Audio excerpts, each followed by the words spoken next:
आज बात करेंगे पश्चिम नागपुर विधानसभा की। पश्चिम नागपुर विधानसभा की जो सीट है वो महाराष्ट्र की महत्वपूर्ण सीट मानी जाती है। यहाँ से 2019 चुनाव की यदि बात करें तो इंडियन नेशनल कांग्रेस ने यहाँ से जीत हासिल की थी।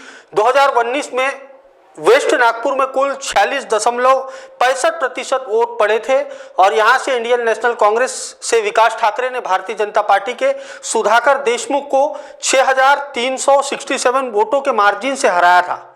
2009 विधानसभा चुनाव में भाजपा के उम्मीदवार देशमुख और कांग्रेस के अनीस अहमद के बीच मुकाबला हुआ था, जिसमें देशमुख ने अनीस अहमद को यहां से हराया था।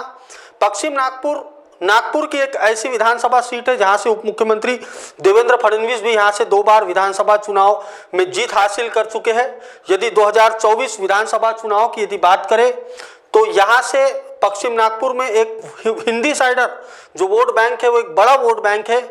ऐसे में भाजपा की सीट से दयाशंकर तिवारी यहां से चुनावी मैदान में उतर सकते हैं। यदि 2024 विधानसभा चुनाव की यहां से अगर बात करें तो भाजपा की सीट से दयाशंकर तिवारी यहां से चुनावी मैदान में उतर सकते हैं। पश्चिम नागपुर में एक बड़ा वोट बैंक हिंदी साइडर मतदाताओं का है। ऐसे में दयाशंकर तिवारी यदि यहां से अपनी दावेदारी पेश करते हैं और भाजपा की सीट से उम्मीदवार बनते हैं तो कहीं ना कहीं कांटे भरी टक्कर यहां पर देखने को मिल सकती है।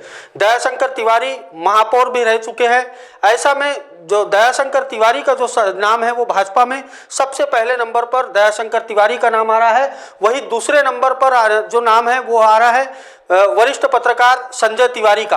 पेशे से पत्रकार और समाज सेवक संजय तिवारी भी यहां से भाजपा की सीट से चुनाव लड़ सकते हैं। आपको बता दें कि पश्चिम नागपुर में अपना अच्छा दमखम रखते हैं तिवारी और साथ ही हिंदी साइडर मतदाताओं के साथ साथ सभी धर्म जाति पर अपनी अच्छी पकड़ रखते हैं। तीसरे नंबर पर भाजपा से आते हैं रमेश चोपड़े और नरेश बर्डे। नरेश बर्डे और रमेश चोपड़े नितिन गडकरी के खास माने जाते हैं। ऐसे में रमेश चोपड़े और नरेश बर्दे भी यहाँ से अपनी दावेदारी पेश कर सकते हैं। यदि महायुति में अजित पवार गुट को पश्चिम नागपुर से अपना अजित पवार गुट यदि अपना दावा पेश कर सकता है तो यहाँ से कहीं ना कहीं प्रशांत पवार भी जो है वो भी चुनाव लड़ने की तैयारी पर है।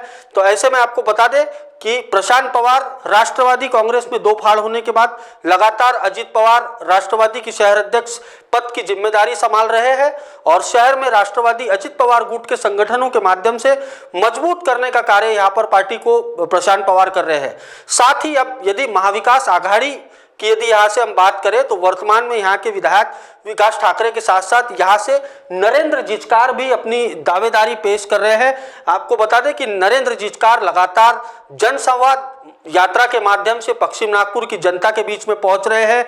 वहीं अनीस अहमद भी यहाँ से दोबारा अपनी दावेदारी पेश कर सकते हैं। साथ ही यदि यहाँ से शरद पवार गुट टिकट का दावा करता है तो एक और नाम सामने आ रहा है प्रदेश प्रवक्ता वेद प्रकाश आर्य का, जो पश्चिम नागपुर से चुनाव लड़ने के लिए इच्छुक है। बहरहाल यदि यहाँ से कांग्रेस की सीट से यदि हम बात करें तो कांग्रेस की सीट से वर्तमान में विधायक विकास ठाकरे है। साथ ही यदि नरेंद्र जिचकार की बात करें तो नरेंद्र जिचकार भी यहाँ से अपनी दावेदारी पेश कर रहे हैं कांग्रेस से। अब बहरहाल देखना ये होगा कि महाविकास आघाड़ी की ये जो सीट है ये कांग्रेस को यदि जाती है, नरेंद्र जिचकार को जाता है या फिर जो वर्तमान में जो विधायक है विकास ठाकरे उनको जाता है।